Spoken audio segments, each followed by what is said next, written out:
The first step to any great drawing or painting is to plan your drawing. So we're out here on the Dianza Trail, and we're going to be walking along the trail and thinking about different compositional elements. As you can see, we have quite a view all around. We have some nice shadow shapes, nice rolling hills, a nice footpath.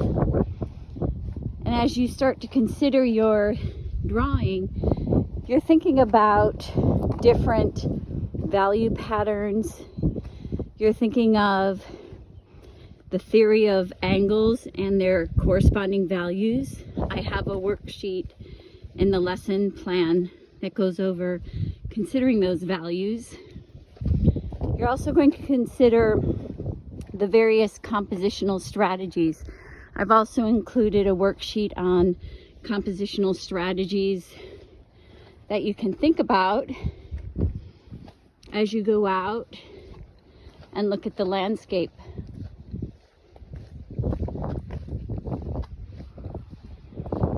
Keep in mind, you want to think of your foreground and your background. This tree in shadow has some very nice features that would work with the silhouette composition.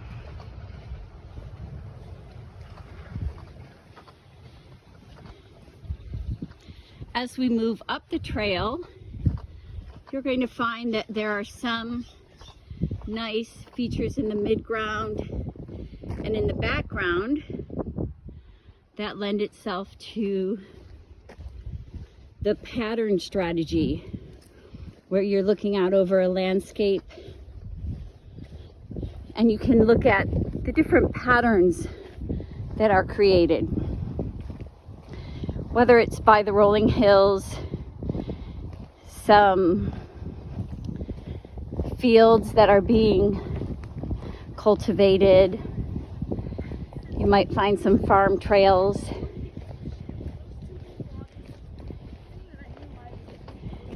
Here we have a really nice diagonal line here. There's also a compositional strategy that talks about diagonal line. Right out there we have really nice pattern. We have an outcropping of trees. And then as we go further up the hill, really nice diagonal composition here. So you can see as we're walking along the trail, you'll see several different compositions. What's important is for the artist to make sense of all there is. You can use your phone to crop in and decide how you might want to frame your drawing or your painting. The most important thing is to go out into the environment and explore. Go into the location that you want to paint or draw. Go out into that location and really take a close look. We have a really beautiful series of form and shape here. Really nice form and shape that spill off into a little farmhouse. So there are hundreds of different compositions you can find. Here we have a wonderful S-curve in the trail. And there again, that's another compositional strategy, the S snake shape. There's another diagonal shape, trees coming down the hillside.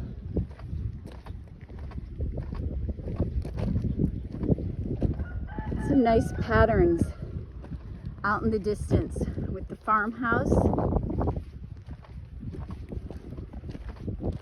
The higher you go in your landscape, if you're up at a height, the more you will see if you're interested in looking for a pattern motif. And when you're considering your landscape, you have the freedom to move things around. If a tree is not going to work in your drawing, then you can always move it. For instance, with the steel yard composition, you'll see a long field where you will have to decide, what will I keep in that composition? What will I take out? So this might be an example of a cropping for the steel yard composition. You'll have to decide, what do you want to keep? What would you take out to create balance in your drawing? So lots to look at, lots to think about. Think of how you want to frame your image, how much of the sky and how much of the land is incorporated. Do you want more sky, less land? If you have beautiful cloud formations, you can focus primarily on sky with a little attention to land. Then of course we have a lot going on here with this farm scene. So in that case, you might want to have more land and less sky.